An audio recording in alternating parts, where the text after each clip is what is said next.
Let's get started. Hi, everyone. Welcome to the last ISR CPIS seminar on Resilient Pacific for the semester, but we will be continuing next semester, starting back up in January with the new year. Really excited to introduce our speaker today, Talei Mangioni. Before I do so, let me just remind everybody that all of our sessions are being recorded and will be made available to the public on both CPIS's YouTube channel and ISR's website. There will be a post in there'll be a link in the chat function for those of you who'd like to subscribe to any of those, our organization's newsletters, so you can find those sites more easily. Also, for the Q&A portion of our seminar today, can you please use the Q&A option only, so not the chat. We'll manage questions through the Q&A, and I'll make sure that I get them over to Talei. So Talei is a PhD candidate at the School of Culture, History and Language at the Australian National University. Talei was born and raised in Gadigal land of the Eora Nation and is of Fijian and Italian descent.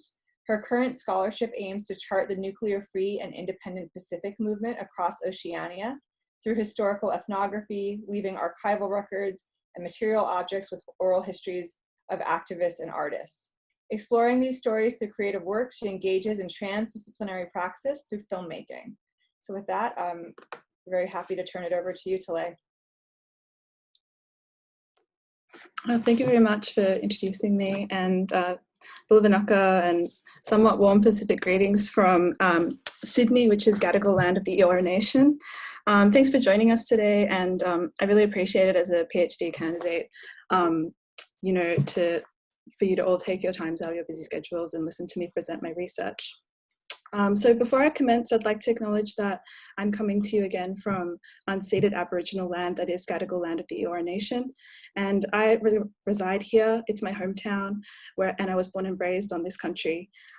Typically, I also, you know, live and work on Ngunnawal and Ngambri country, which is where the Australian National University is situated in Canberra. And here I am an uninvited visitor and settler of Fijian, Italian and Samoan descent.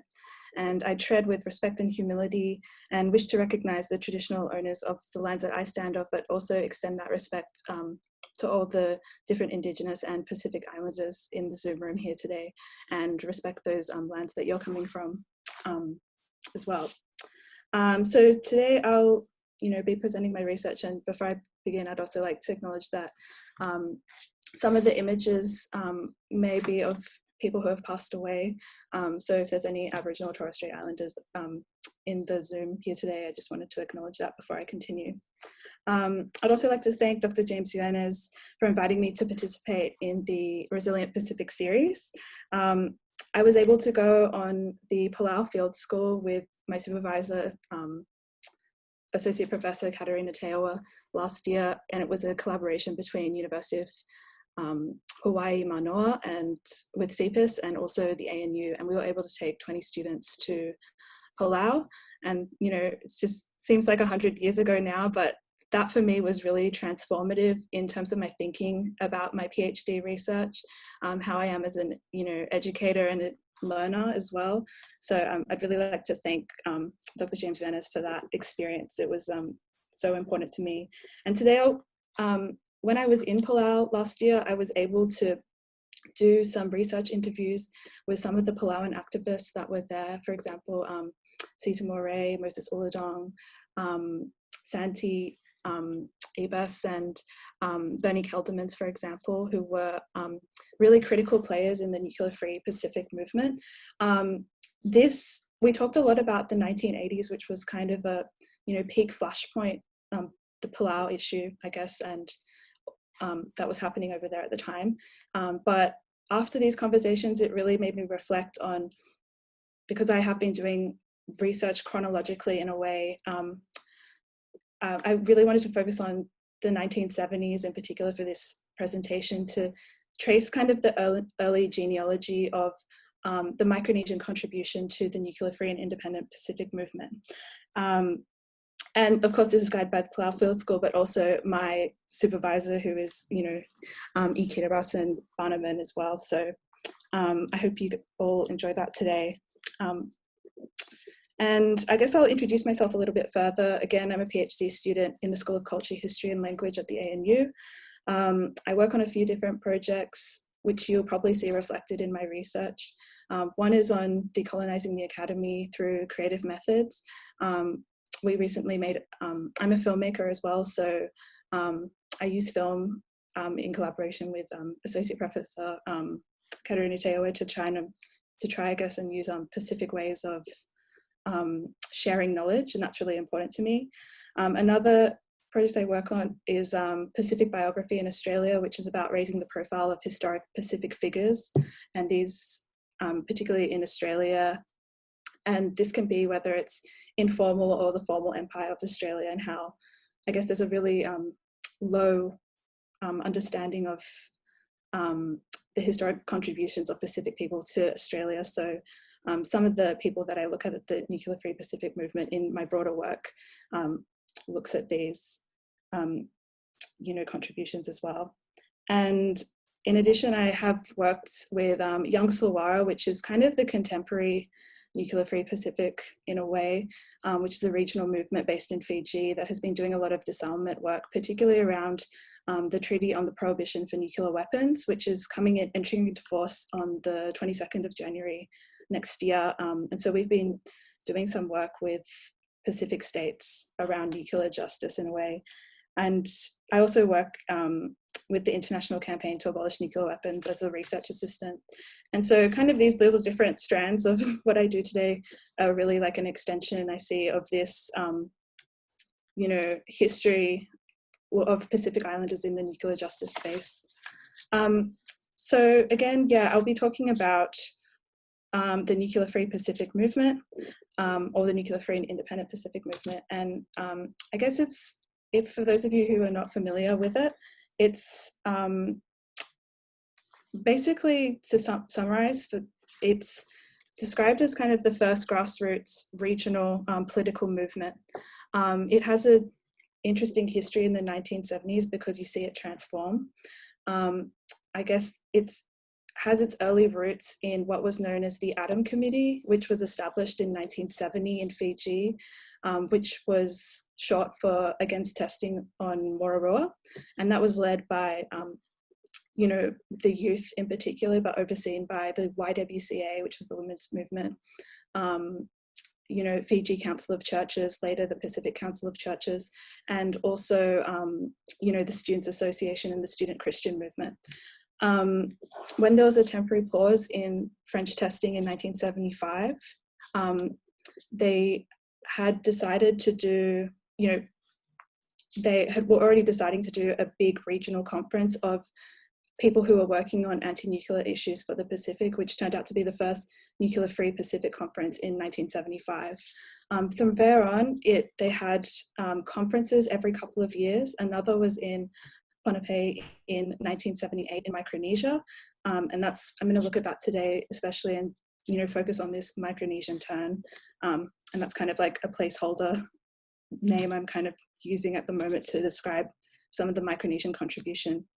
And then it became the Nuclear Free and Independent Pacific in 1980, after the conference in Hawaii, where the vision of self-determination was put into the name, but there was always self-determination and sovereignty, visions of sovereignty throughout and previous to that, especially in a climate where a lot of the peace or white peace activists who were focusing on disarmament issues were, not seeing what Indigenous people wanted in terms of being in possession of their own lands meant nuclear freedom. So they only really saw the nuclear freedom aspect. So this movement, the NFIP, was steadfastly opposed to a matrix of British, American, and French nuclear colonialisms that were operating in the region historically and at the time. And according to Teresia Teawa, she said that the, quote, NFIP operated on the premise that whatever happens in one part of the ocean will affect the entire ocean. Oh wait, I just realized I'm not sharing my screen. Excuse me. Let me repeat that.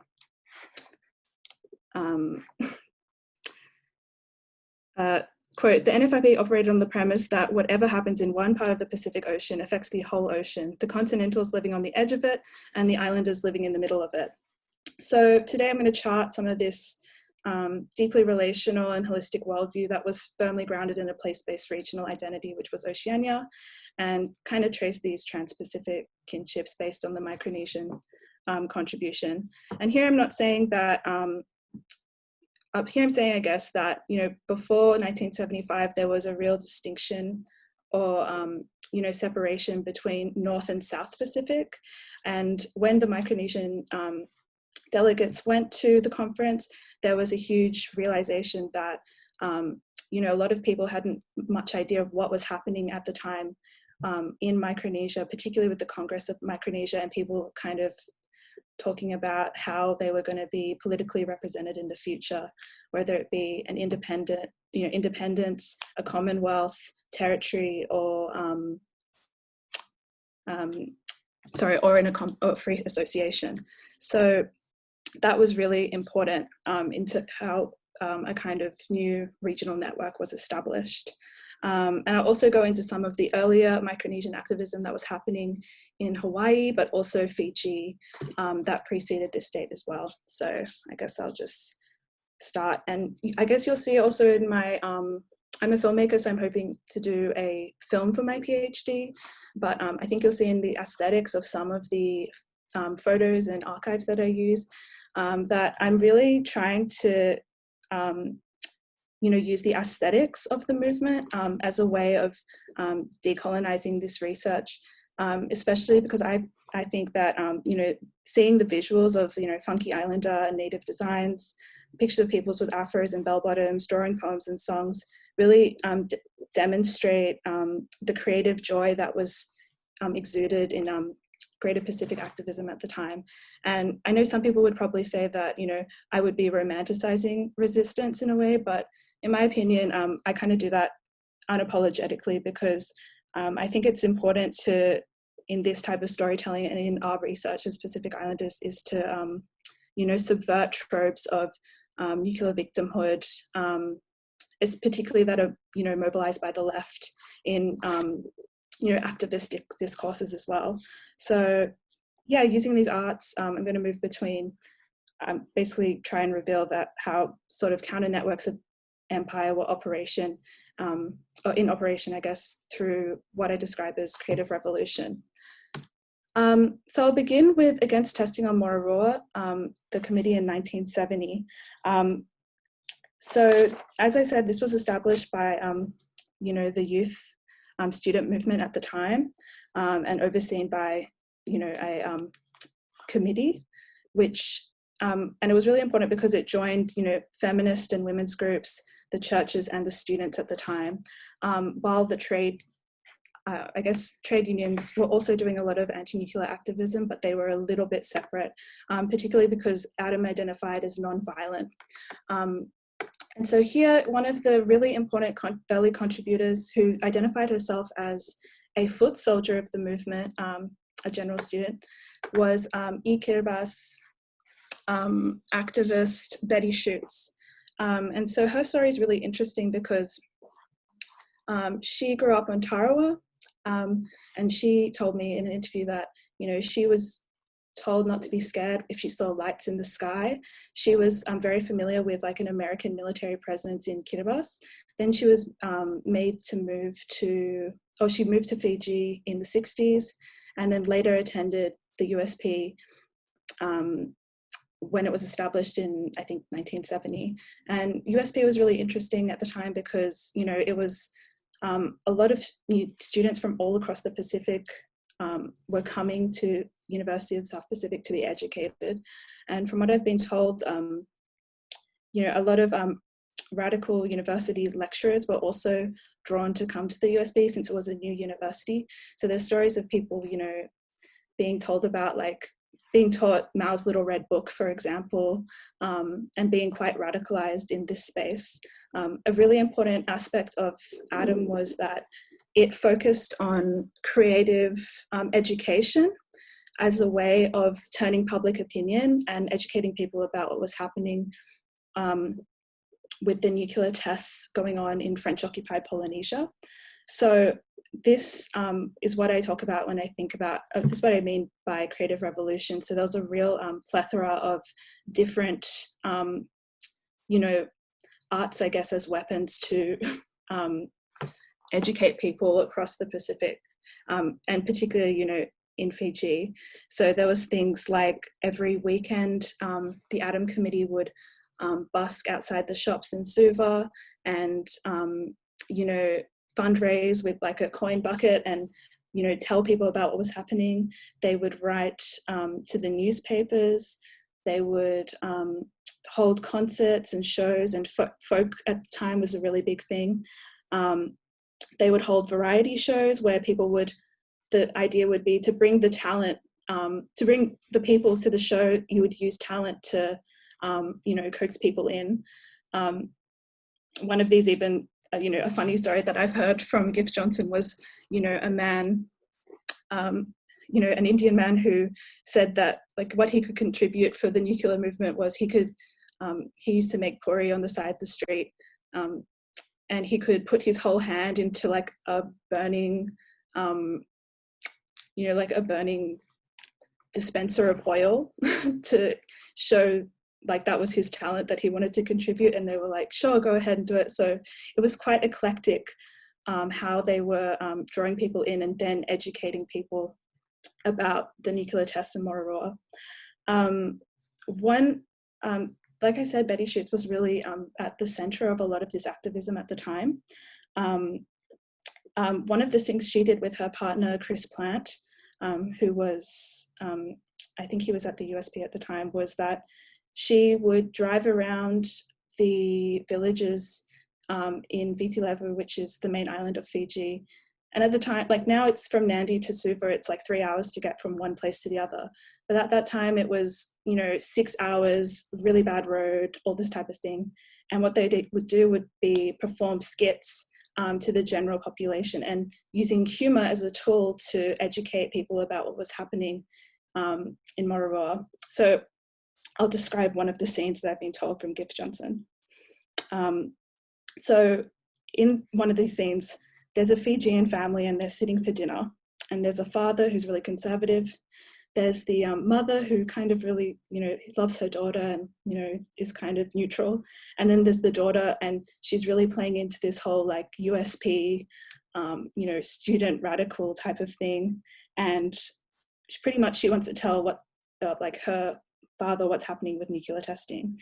And the father's like, oh, I don't want to hear about this. And so the daughter sits down at the table and is like to her father, okay, so you're in Fiji, that's 2,000 miles from Mororoa, but the wind is going to blow all that radioactive cloud over here. And then the father's like, okay, no, don't bother me with that type of stuff, like leave me alone. And then the daughter is like, no, I can prove it.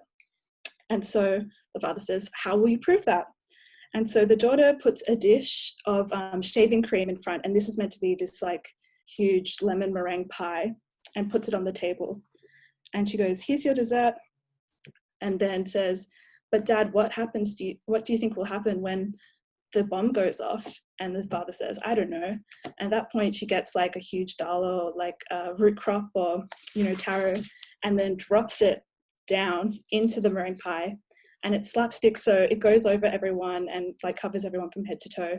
And, you know, there's outrage and people in the audience are like laughing type of thing. But the whole point was using creative tools through humour, to educate people who didn't know much about nuclear testing, to see it as a bad thing, and, you know, I guess especially like educate people which were like of topics that are of like immense violence through these types of ways.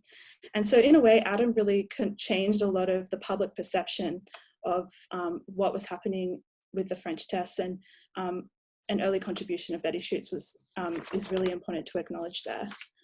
And so you can see this is one of the protests they did. I didn't mention protests was another thing they did, which were non-violent. Moving on to the first Nuclear Free Pacific Conference, like I said, there was a stall in testing for that moment by the French. And so I guess it's not really an opening, but I guess from the Micronesian delegates who did attend, and that was based on what I think was the networks from Gift Johnson and his family, who were Walter Johnson and Betty Johnson. Betty Johnson's responsible for some of the Greenpeace, you know, setting up Greenpeace in New Zealand, but they had connections in Hawaii and Fiji, so they moved between the two. But what the Micronesian delegates did, you know, surprised a lot of people of what was happening in Micronesia at the time. Sorry. And at this conference, it was the first conference that, you know, there was over 90 delegates. Oh, sorry, one thing to mention as well was that some of the French Polynesian activists, Tahitian activists, sorry, like Francis Sanford, were unable to come to Fiji at the time because there was a dengue virus happening, so they were unable to come. So there was kind of, Tahitian activists weren't able to attend to this one in their full force, but a lot of Micronesian activists were able to. And there was 90 different delegates from all across the Pacific, and this ranged, you know, all the way from, you know, Papua New Guinea to, you know, the other side of the Pacific. And Vanessa Griffin, who's a person that I work with quite a bit, who is a Fijian activist, has been quoted to say that they really felt after this experience a sense of unity, support, and above all else, a will to fight together. And she was part of the continuations committee in Fiji that was the Pacific People's Action Front. But like I said, one of the key takeaways was that there was a real lack of understanding of people of the South Pacific about what was happening in Micronesia, because at the time they were negotiating political status. And there was quite a few different people that came. So there was the Marshallese activist Nelson and Jane, who you may know him. He does a lot of, he was from Rongelap, so he did a lot of activism around getting an independent scientific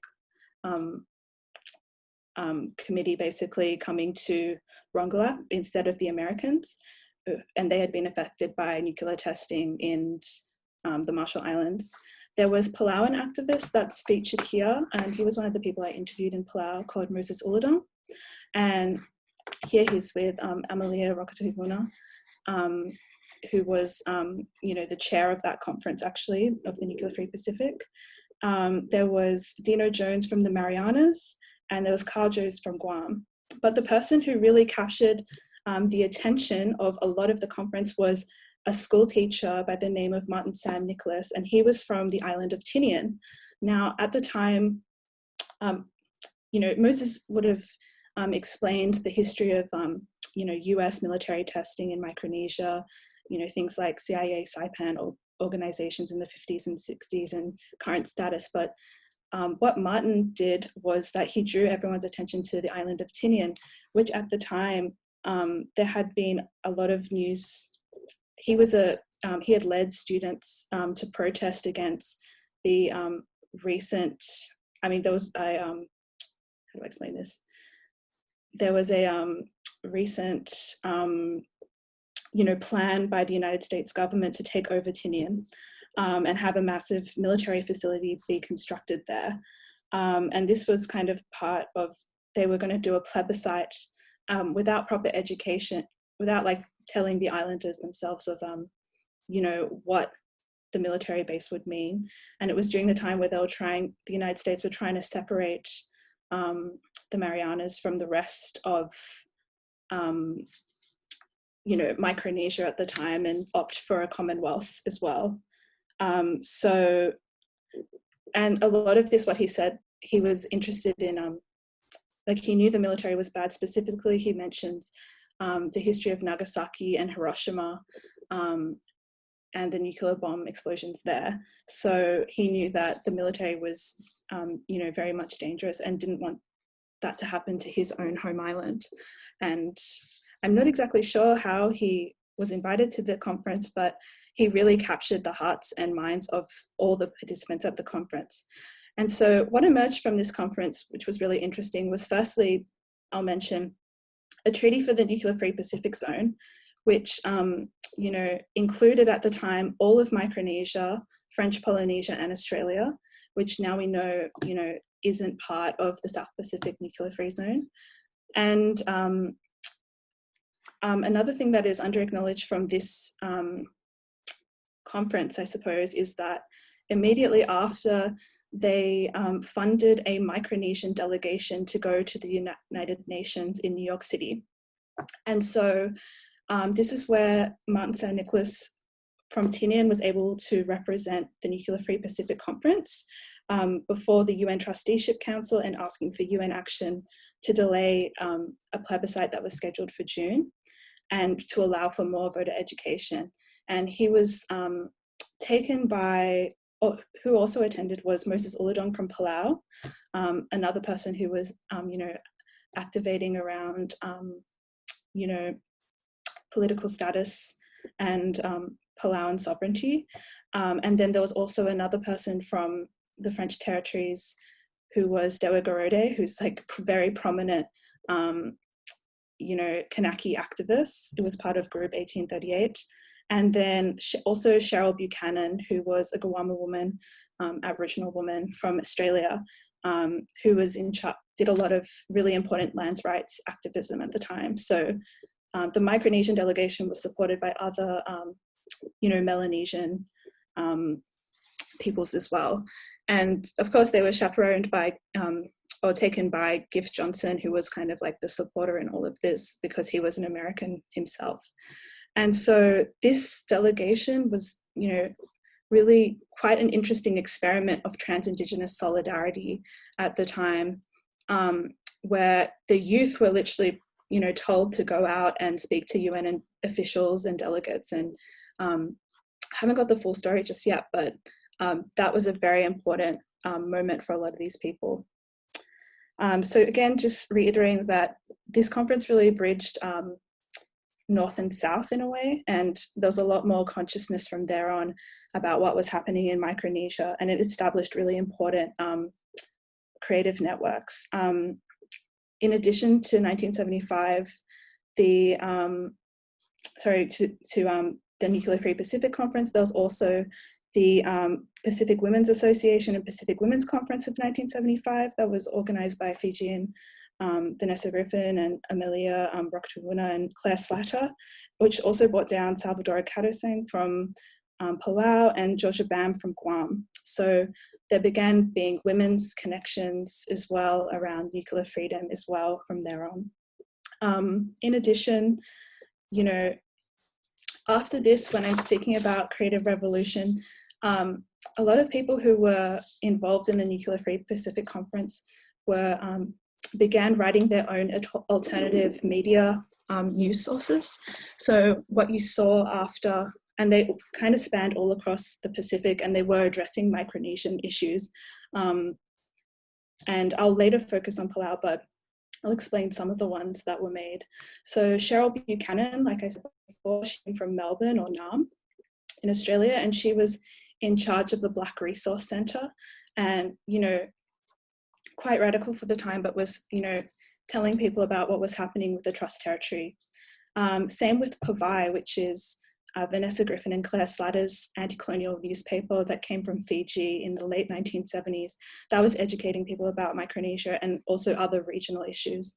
And then also Giff Johnson actually went back into Hawaii and took over the Micronesian Support Committee, which I think was handed over by Roger Gale.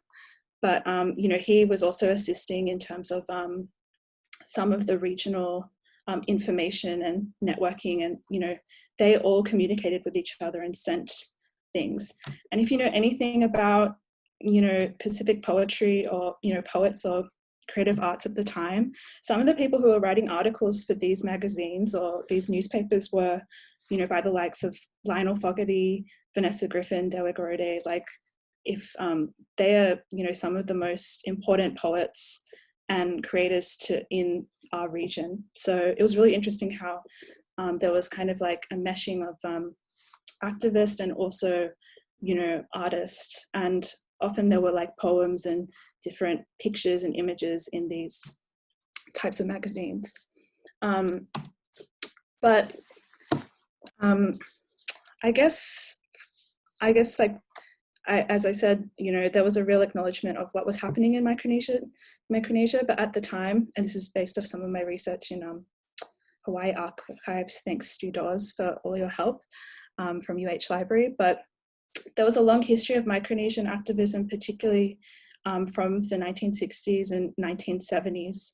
And here I'll talk about Moses Uludong and his brother up here, who's Cisco Uludong.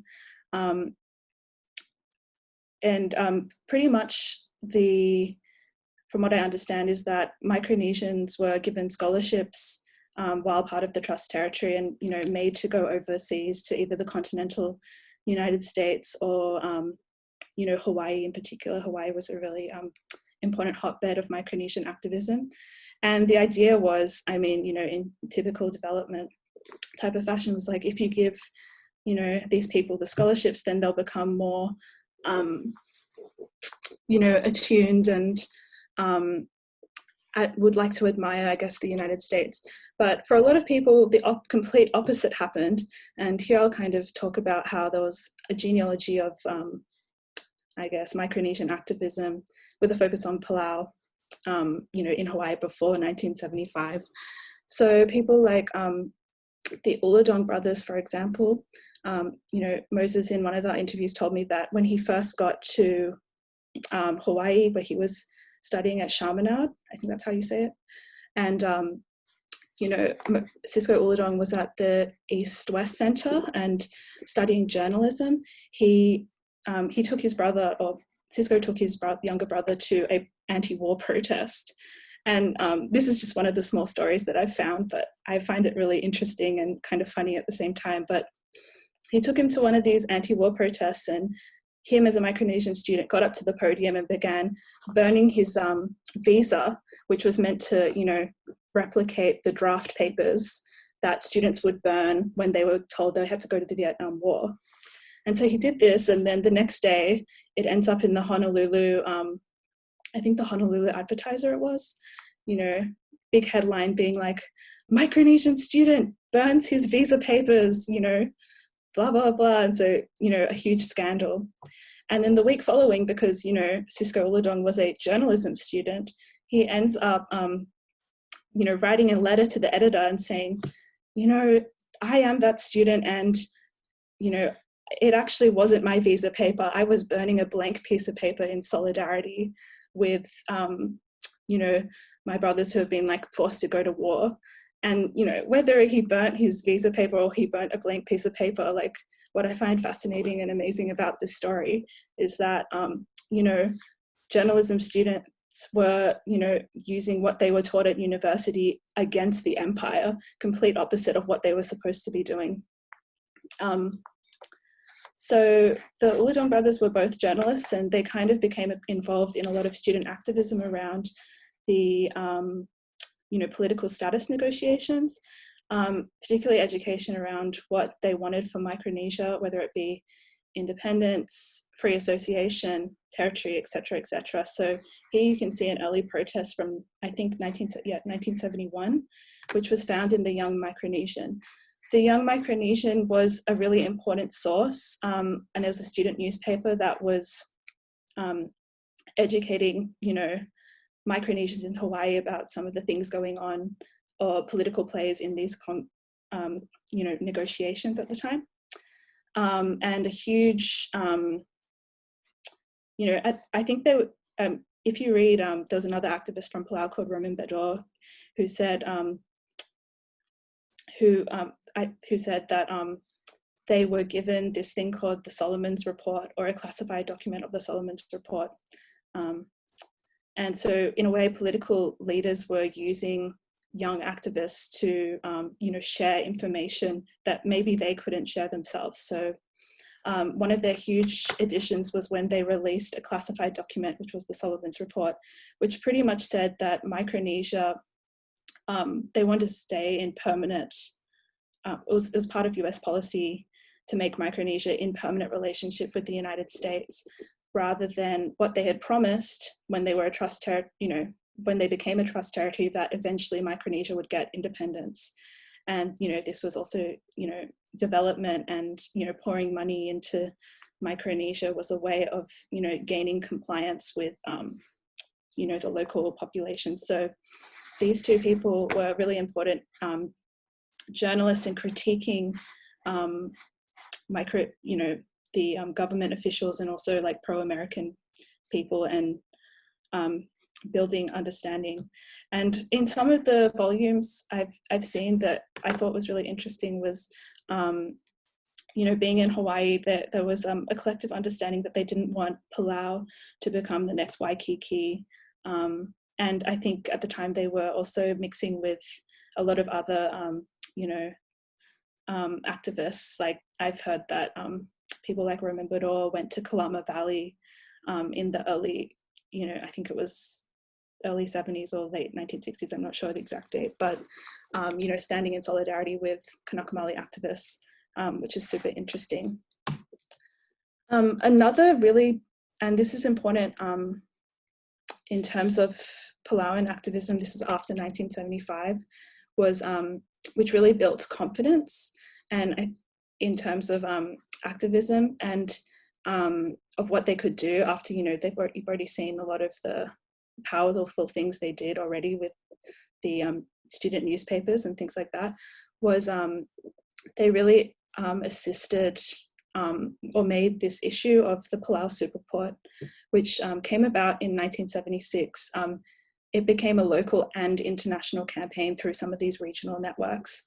And the issue of the Palau Superport was, talked about in issues of Pabai, talked about the Black Resource Center, talked about in Hawaii with the Micronesian Support Committee and all the other activists on the ground there. And what the Palau Superport was this plan after the oil crisis, I think that was in 1973, that Japan had to pretty much make this 20 billion oil super industrial port complex for the islands, and where, it would have polluted their harbors and all these different types of things, but it was a huge deal from 1976 to 1979. And it was a successful campaign in the end, led by the Save Palau organization. But one of the things that Moses actually did, one of the stories that we and the students heard when we were on the Palau Field School was that Tia Balau, which was his own independent press, was the first to break the story in Palau. And what happened when he released all these really super complex issues about the plans for the Palau Superport was that there was pro-American people who went around to all the different locations and bought up all the newspapers in an attempt to,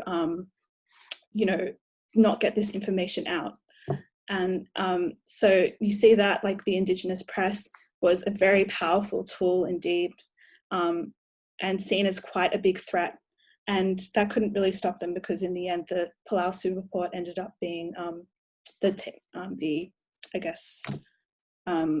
the plan was taken away, and they didn't end up doing that by 1979. But the Micronesian connection was still very strong with the regional networks built within the NFP and NFIP in terms of how you're getting regional solidarity for this particular action. In 1978, what was really interesting was that, they realized that they needed to host the 1978 conference in Ponape. So everyone went to Micronesia, and you see here that this is a real union of really important activists from across the region gathering together in Micronesia. And the convener of this one was Vilmor Madhavan, who was Fijian, and he was responsible for the Nuclear-Free Pacific, it wasn't just a Nuclear-Free Pacific conference, it was a Nuclear-Free Pacific and an Independence Movement conference. So there was two separate conferences in Micronesia. There was kind of this building acknowledgement that there needed to be more of a regional solidarity in terms of the independence front. So here you have Claire Slatter and Clary Grogan, who's a famous Aboriginal boxer. We have Gary Foley over here, another Aboriginal activist. Vilmor Madhavan's here, and then Father Walter Leaney, and there was, Deborah Garode, and some of the old favourites like Martin San Nicholas came again, and Moses Uludong, and, reverends from Kiribati and all this type of stuff. So there was a real union of interesting Micronesian interesting characters and peoples coming to Micronesia to talk about these issues, and it was particularly pressing with the status negotiations in 1978. But something critical that came out of this conference in particular was the charter to establish rights of Indigenous peoples, and this is preceding UNDRIP, and it was a focus on Pacific people in particular. And so I'll just read out some of the articles that came out from this particular rights of Indigenous peoples. Conscious of the fact that liberty, equality, justice, and dignity are rights that require to be extended not only to the individual person nor the nation suffering from the pressure of colonial exploitation, but also to the Indigenous extended family tribes and nations that have been forced into a position of subjugation in their own lands. Another clause was convinced further that the processes of imperialism and colonialism as practiced in the Pacific have been imposed progressively upon the unfortunate Indigenous peoples of Australia, in particular New Caledonia, Tahiti, Hawaii, New Zealand, and Micronesia. And later on, it shall be for the liberated nations to decide themselves the conditions under which their countries shall be administered, but it is assumed that there will be a return to customary laws of land tenure with the protection and maneuverability for development that it implies. So this was, a critical conference again in Micronesia, and you see the kind of early formations of, a charter for Indigenous rights as well. Probably to finish up, tracing some of the Palauan resistance again. In 1979, Palau decides to, when the Superport issue had ended as well, Palau began negotiating for their own free association that was separate from the Federated States of Micronesia. And some of the people from the Superport movement saw this as an attempt by the US to, again, do the divide and conquer tactic so they can eventually have a military base in Palau. Palau was seen as an admirable place because it was close to Asia and had a really deep harbor that a military base could go in. But it was with, this history of resistance and, understanding of, nuclear neighbors and that type of thing, and the history that they had experienced, that Palau decided to instill in their constitution Article 6, which was a steadfast nuclear ban. And this was really important because it prevented weapons and substances, nuclear weapons and substances, from coming into Palau. When they did this, what eventuated was that, there was, this was in a compact of free association that the Constitution had this clause, or article, But what had happened after this was that the American government attempted many, many times to, get this specific, article out of the Constitution multiple times. And the only way of doing this was to get this article out, there had to be a 3 out of 75% majority through a referendum of the entire state. So what ended up happening from 1979 onwards was multiple referendums where the American government was trying to get this specific article out. And it was here at the final conference that I'll look at in Hawaii in 1980, where they really, the Palauans came, a huge important delegation came, and this was a new kind of, not generation, but different activists who were getting their turn at coming to make regional connections. People like Bernie Keldermans, who we talked to at the Palau Field School, Roman Bador, Gabriela Nomeng, who was the leader of Attila Belwad. When we talked to Sita Moray, she said that at this particular conference, the Palauans were particularly inspired by some of the Japanese Hiroshima survivors that were speaking at this conference, particularly, and to know about how nuclear weapons was, the wrong and, a very dangerous thing if it was to come to Palau.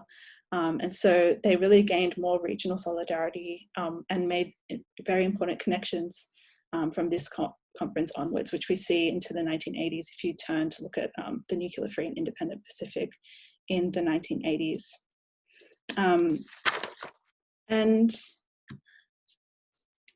So there was one particular resolution that talked about the support for the Palau Constitution. Again, so these really enforced a lot of bonds that were made to last. Other Micronesians also attended this conference in particular, like Darlene Ketchu Johnson, who was from the Marshalls, and Nelson and Jane attended again from Roglap Atoll from the Marshalls. And overall, I hope you've gotten a sense from my presentation today of how Micronesian issues really were brought to the fore through some of these regional networks like the Nuclear Free Pacific and the Nuclear Free and Independent Pacific, and how it kind of solidified networks that would last a few more generations, or if you have an understanding of those later generations. And yeah, I think I'm pretty much done there. So if anyone, I'm not sure how long I've been going for. Sorry, I was in a hypnotic state. Oh no, I've been talking for too long. But if there's any questions, love to hear them. Well, thank you. That was just a really amazing reconstruction of the history of the Nuclear Free Pacific and Nuclear Free and Independent Pacific movement. And I mean, part of the narrative that I really appreciated was this sort of story of solidarity across Oceania, which is good to hear. And I'll just start while I remind people to please type in your questions into the Q&A of the Zoom webinar, and I'll get those conveyed to Talei. But let me just start with, this was an amazing reconstruction of history, and what do you have planned for your research moving forward? I'm trying to go in a chronological order, but so I've kind of done a lot of work on the 1970s. I'm kind of just getting up to the 1980s. The Nuclear Free Pacific, Independent Pacific lasts to the early 2000s, so it's a lot of ground to cover. But yeah, I'm hoping to do a bit more on the 1980s moving forward into this year, and see what happens with the movement and how it changes. Yeah. We have a comment, just that was really awesome. Kia ora Talei, brought back some great and some sad memories. Also, thank you, Dana. A question. Okay. I'm wondering if you can talk a little bit more about the newspapers and magazines from Australia and Fiji that you mentioned. How were they published and where were they distributed? Thanks, Rebecca. Thanks for coming. I think in the early 70s they used the kind of, sorry, I'm not sure if I'm calling the, it's like called a mimeograph or something like that, where you'd have to, repeat the, sorry, I'm doing the action of it, but you'd have to sit there and kind of like print the paper onto a stack. that was definitely used with the early atom newspapers. What I know from speaking to Vanessa Griffin about Pavai was that they would, you know, how they would gather information was they would do a call out to all their networks and say, if you have something, please send it in. And then people would send it in, or they would send in another article they had written for someone else, and then they would, you know, piece it together on, like the early editions were like, you know, cut and paste, and then they would somehow copy it all to another. But yeah, it was like they gathered the contributions from all over the Pacific, basically, and then resent them out to like all of the Pacific Islands. And in Australia, the Black Resource Centre, I'm not sure exactly how they do it. I have to speak to Cheryl Buchanan about that, but I'm pretty sure she did a similar thing. Great, mahalo. There's a couple more questions coming in. Is there any explicit connection between the movement you described and the US cleanup project and repatriation of the dry Eniwetok and Jebi, I'm sorry if I didn't pronounce that correctly, back to their home atoll? Yes, in the 1970s in particular, yes, the cleanup project was one of the issues that was covered very heavily by the Micronesian Support Committee that you see in the archives. Oh, sorry, I just missed where it's gone, but I know that was something they covered, and I didn't go into it too much, but that was one of the environmental remediation was one of the key things that was repetitively brought up for in terms of my Marshallese coverage in the 70s. And I think, yeah, I wish I could do that more justice, and I need to look and see, yeah, how that relates to other issues. But again, I was focusing on the Palauan situation. Thank you for your question. Another, I wanted to know if you could speak more about the charter regarding the rights of Indigenous peoples. It is a very powerful petition, and I wonder how much of this influenced the UNDRIP and how it has influenced other Pacific Indigenous rhetoric for self-determination. Yeah, I'm not sure exactly how it has, you know, I think it definitely had an important place in history, especially when you see people like Gary Foley and Father Walter Leaney there, Dewa Garode. I know people like Roman Bador, who was a, you know, important Palauan activist. He was actually one of the Micronesian attendees for like one of the those I forgot the exact names of them, but they were the Indigenous conferences in the 1980s, which brought together a lot of Indigenous they were like these regional conferences. One happened in Canberra, I think in 1985, but you see Pacific people in particular really contributing to this.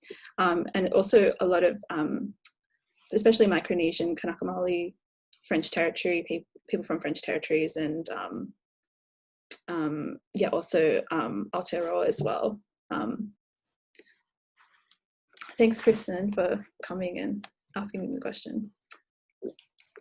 Great. I like that you know a lot of our participants. That's excellent.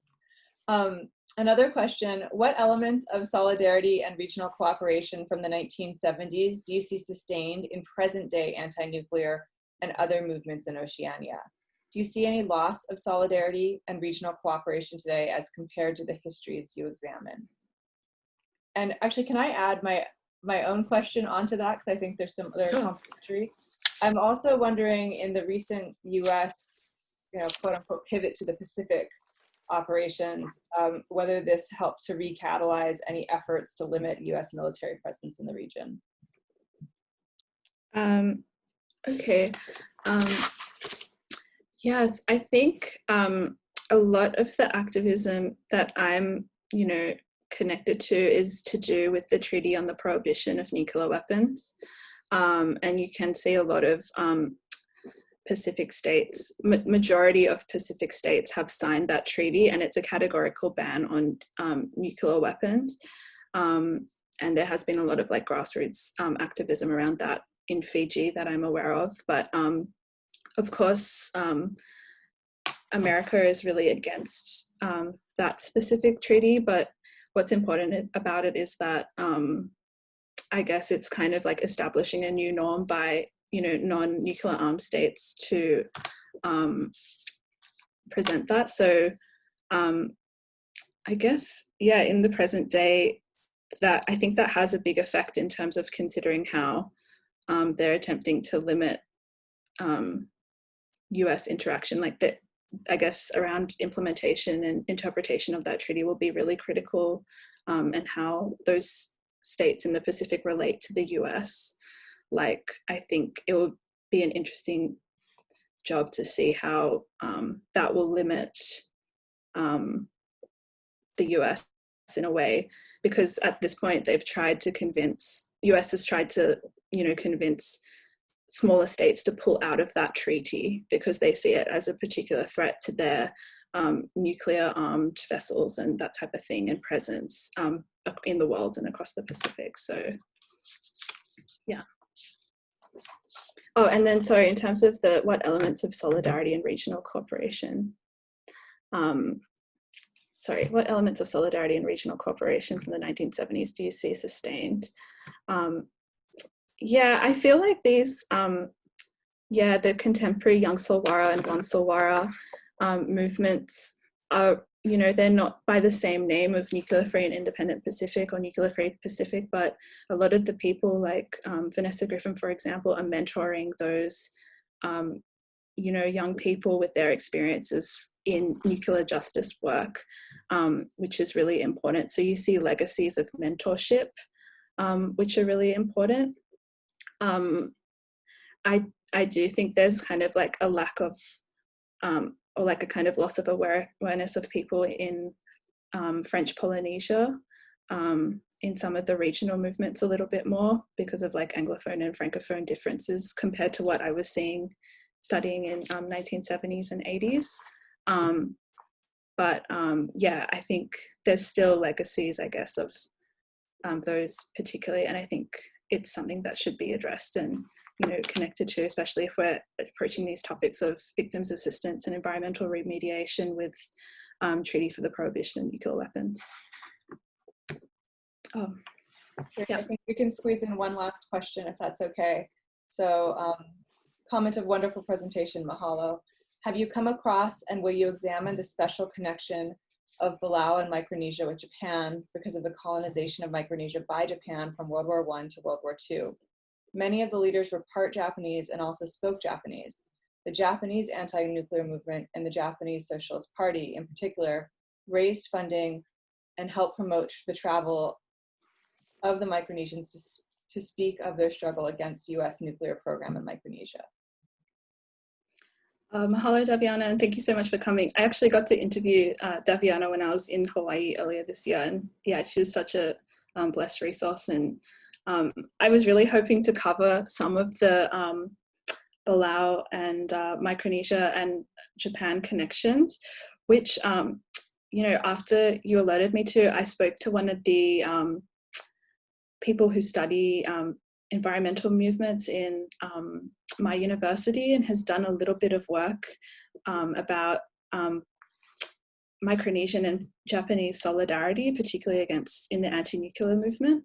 And I found these like amazing, you know, Japanese papers. I can't read much of them, but some were published in English, luckily, but that would address the Micronesian issues of nuclear waste dumping, things like I think the Marianas movement of like Save Our Seas, Palauan plans for military bases, but yeah, it was a lot about radioactive waste dumping that Japan was doing.